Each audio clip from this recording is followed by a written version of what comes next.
আসসালামু আলাইকুম। কেমন আছেন সবাই? আশা করি ভালো আছেন।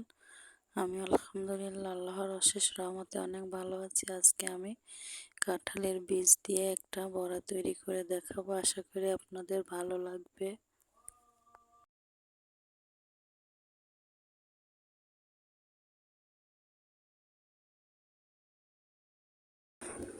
কাঁঠালের বিচিগুলো আমি ছিলে নিয়েছি। আমি এবার বিচিগুলো ছেঁচে নিব শিলপাটায়। আর মসুরের ডাল আর কিছু আতপ চাল ভিজিয়ে রেখেছি, সেটাই বেটে। এই তো দেখুন বন্ধুরা, আমার মসুরের ডালটা বেটে নেওয়া হয়ে গেছে। এবার আমি পেঁয়াজ, রসুন ও কাঁচামরিচ কুচিয়ে রেখেছিলাম, সেটা এবার দিয়ে দিলাম। এবার দিয়ে দিলাম কুড়ানো নারকেল। বন্ধুরা, ভিডিও দেখার শুরুতে একটা লাইক দিয়ে দেবেন আর বন্ধু হয়ে পাশে থাকবেন। এবার দিয়ে দিব 1 চামচ মরিচের গুঁড়া, 1 চামচ হলুদ,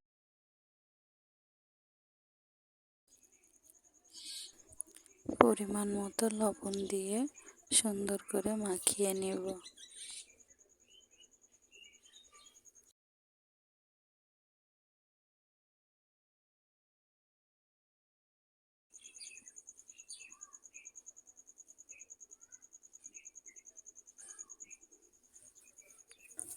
এবার কড়াইতে আমি তেল দিয়ে দিলাম।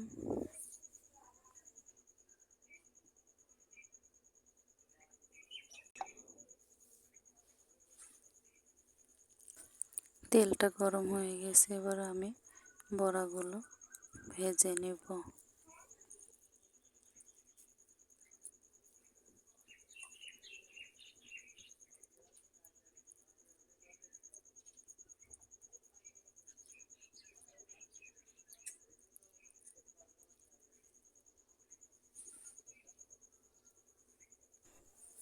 বড়াগুলো আমার দেওয়া হয়ে গেছে, এবার আমি উল্টিয়ে দিব। এই তো বন্ধুরা দেখুন, প্লিজ বন্ধুরা কমেন্ট করে জানাবেন কেমন হয়েছে। আর